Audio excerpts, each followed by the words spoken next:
A abrupt emergency, we are wrestling. I think there's a lot of issues with that company. They're going all in for these documentaries. I want to be champion. I want to be the one to carry that flag. Hate being a wrestling fan and love being a wrestling fan sometimes, but realize we're all just selfish pricks. It's business. So when guys start getting released and stuff, I got questions that need to be asked. We are Wrestling Xtra. What is up? We are Wrestling Maniacs out there worldwide. I'm the host with the most, Mr. We Are Wrestling himself, the best one, Donnie here, back with a brand new We Are Wrestling podcast, Extra, because we got some WWE budget cuts that have happened last night. If you're not a We Are Wrestling Maniac already and you're listening to this on Apple, Spotify, Google, wherever you get your podcast, give us a 5-star review, not just any review, a best one review, and download the episode. And also give us a follow, really helps with the algorithm. But if you're not a We Are Wrestling Maniac already over on the YouTube channel and you're not a part of the thousands of subscribers, we recommend you to hit that subscribe button now, turn on the post notifications.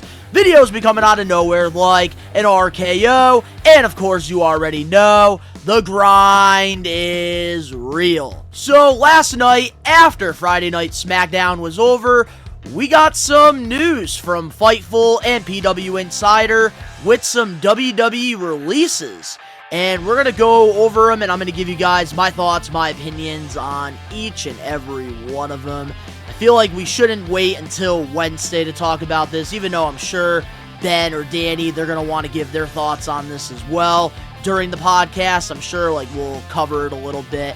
But this is breaking news, so I do want to get on it and give you guys my first initial thoughts on all this. So, starting things off, we have Authors of Pain and WWE Hall of Famer Paul Elgeren. And I will say this, I'm not surprised by this release at all.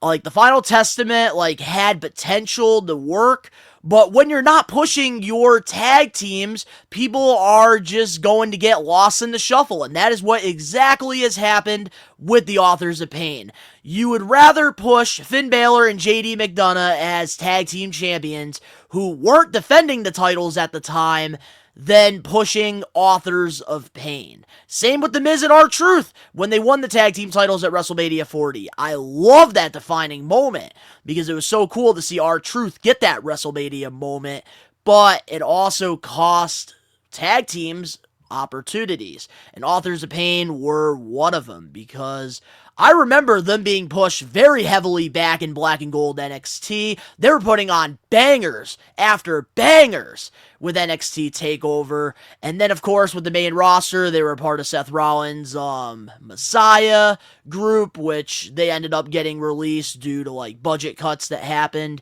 And they didn't really do anything in the independent circuit. So I was very confused, whether or not they were done with professional wrestling or are they just waiting to get called back? So I hope if Authors of Pain, I hope Rezar and Azar, I can't get their names right, but I hope that, if they are going to continue professional wrestling, they actually go out to the independents and they go out and do something that's not WWE related. I want to see what they can do.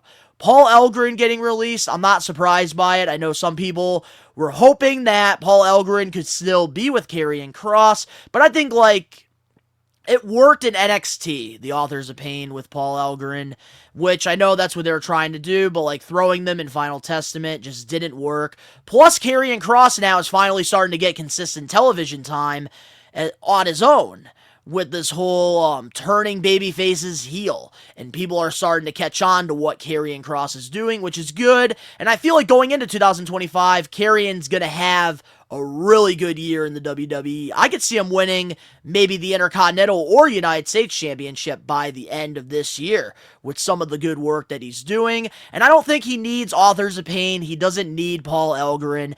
I hope now that they're released, they actually do something with Scarlett. I want Scarlett and Karrion to go back to the way they were, Black and Gold NXT, except what they're doing on the main roster right now.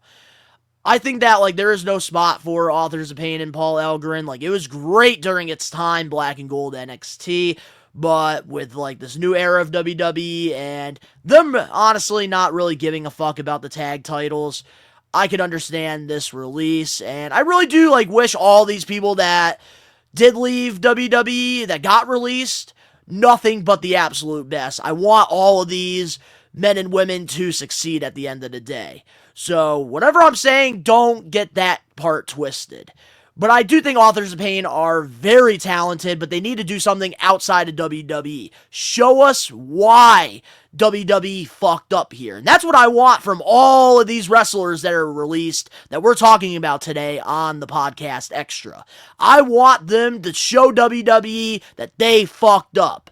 Because at the end of the day, having one of those stories like Cody Rhodes and Drew McIntyre and Matt Cardona, it can happen. The independents, it can happen. But Authors of Pain and Paul Elgrin, I think that they just don't fit this new era of WWE, unfortunately. And I hope they go out and prove me wrong. Like, I think TNA could benefit having both Authors of Pain there. I could see them doing some stuff in the independents, or they just don't come back to wrestling like they did the first time.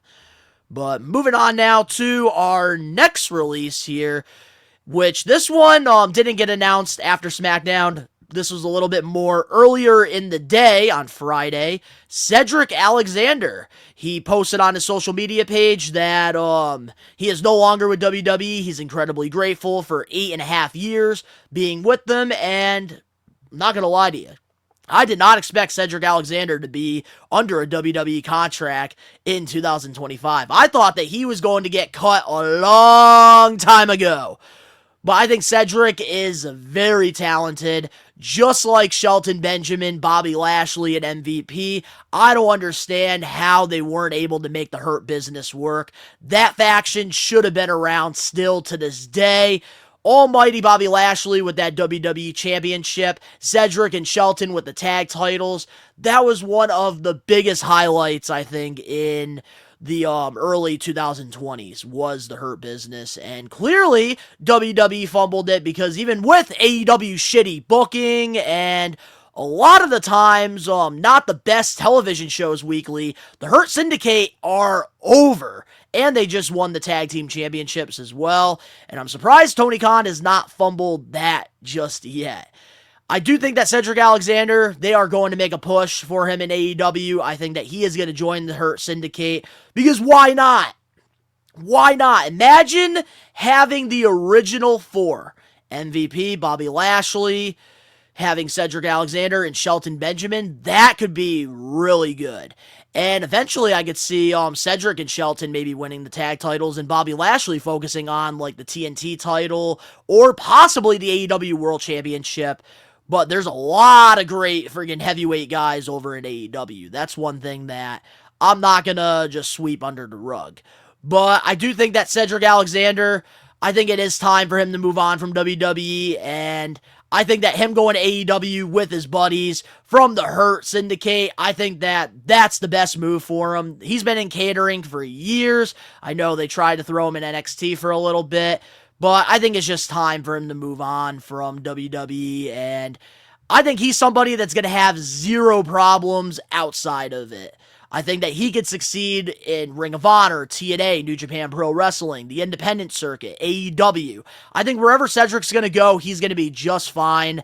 Very, very talented professional wrestler. And he's somebody that I think, just like the rest of the Hurt Business, WWE fucked up. But you have to realize we're under new management now, and I always say this, every booker has their people that they like to push. And unfortunately for Triple H, the Hurt Business was not one of them. Cedric was not one of them. I know Paul Heyman was very high on Cedric, and that tells you how talented he is. So I hope Cedric Alexander, he definitely bounces back and proves to WWE that they fucked up. Moving on now to our next release, we have SmackDown superstar Blair Davenport. And I know there's some people that are upset about her getting released because she got called up to the main roster, had a little feud with Naomi, and then after that, she just like disappeared. didn't really do anything. She never really got the opportunity to show what she could actually do. And I know she's been somebody who has been very successful in like the New England or in the England area, the UK, and she's somebody that I think is going to have no problem outside of WWE. And I'm surprised by her release. I actually thought that she was going to be like a surprise entrant in the Royal Rumble. I thought that's where she was going to come back. I thought that maybe she was going to make a push in like the women's mid-card title picture. I could have saw her working with Lyra Valkyria, Michin. Like, that's where I thought that like they were going to keep Blair for a little bit. But I guess they don't have any plans for her. I think that she is going to kill it wherever she goes. And I feel like I could see her going to TNA. I have a feeling because TNA, now that Jordan Grace signed that 5 years WWE deal, they do need some depth in their women's division that is already stacked. And I think Blair Davenport would be a perfect fit over there. The AEW women's division is already oversaturated with great talented women wrestlers, but I think TNA could definitely use her, and I think that that's probably the best option for Blair Davenport. And finally, the last WWE superstar to be released here is SONYA DEVILLE, and we actually just saw her in the Royal Rumble. She's currently right now in a faction with Shayna Baszler and Zoe Starks, but apparently she is not released. So Fightful put out that she is released, but PW Insider did put this out, and I'm going to read it for you guys right here. So according to PW Insider, SONYA DEVILLE will not be leaving WWE until later this month. She was informed tonight that the company would not be renewing her current contract. DeVille would be free and cleared to perform anywhere, as there would not be a 90-day no-compete clause involved. So in case you guys don't know, like, what happens when the superstar gets released, usually if you're still under contract with WWE, you have 90 days that you don't compete. You still get paid by the company, but you can't show up anywhere for 90 days. But in this case, for SONYA DEVILLE, because her contract is expiring, it makes more sense for WWE to just let the contract run out, which means she will not have to wait 90 days. She could show up wherever she wants once her contract expires. And I think that SONYA DEVILLE, she's very, very talented. Somebody that I really thought had a lot of promise. I remember her competing on that season of Tough Enough with Mandy Rose. And I always knew, like, SONYA, like, she's got something there. And I really enjoyed her work, like during the beginning of her WWE run. Like, what she was doing with Mandy Rose, I thought was great. But then, as soon as they made her the general manager, which I know isn't Triple H's fault, that is where, for me, like, that's where her downfall began. Even though she did get a lot of opportunities to cut promos, backstage segments, she was able to develop a character out of it. I still didn't like that role for her because I like the whole MMA and, like, her mixed martial arts background. I thought that that is where they should have went with her. And I think that, like, if she never had that general manager role, she definitely could have been a women's world champion easily in the WWE. And I think that they definitely fucked up there.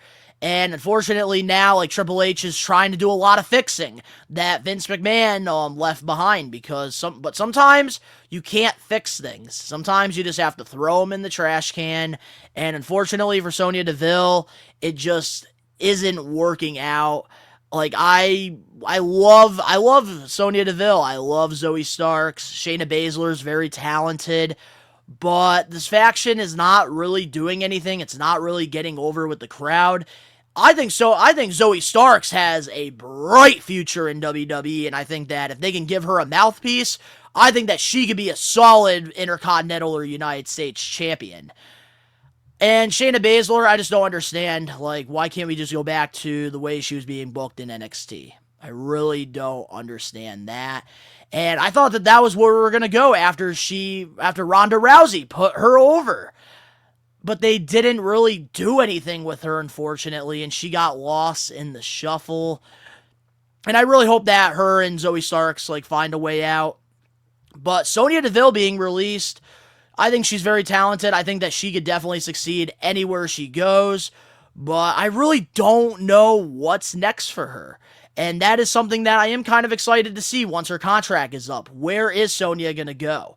Because I could see her doing some stuff for GCW, especially with the Bloodsport, the Josh Burnett Bloodsports. I could see her doing stuff there because of her mixed martial arts background. I think that she could be a solid addition to the TNA Knockouts.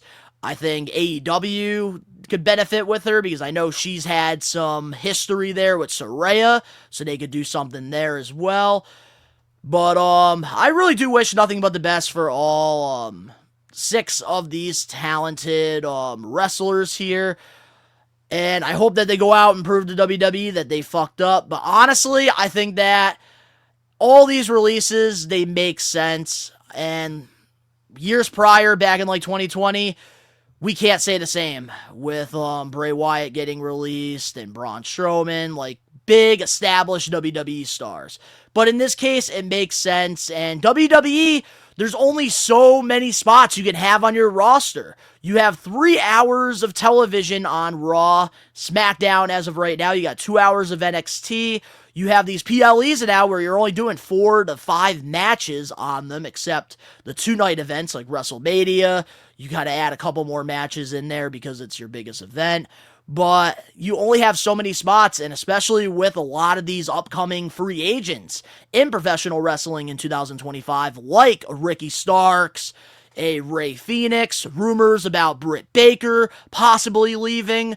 There's only so many spots you're going to have, and unfortunately, the people that you're not really doing much with, you have to move on from and start fresh. And I think for Authors of Pain, Sonya Deville, Blair Davenport, and Cedric Alexander, they all need a fresh start. And out of all these stars, I think Cedric Alexander, easily, I know he's going to AEW. But the rest of them, I don't know what's next for them, and I'm kind of excited to see. So I really do hope that you guys send your love over to these stars, because losing your job, it's your dream job, is definitely something tough, and I think they all are capable of being very successful. But guys, I hope you enjoyed the We Are Wrestling Podcast Extra. Let me know in the comment section below your thoughts on all the releases that we got here. Are you surprised by any of them? Where do you think they're going to end up? Let us know. If you guys enjoyed this and you guys want more We Are Wrestling Podcast Extras, make sure to smash that like button now. If you're not a We Are Wrestling Maniac yet already and you're listening to this on Apple Podcasts, Spotify, Google, wherever you get your podcast, give us a 5-star review.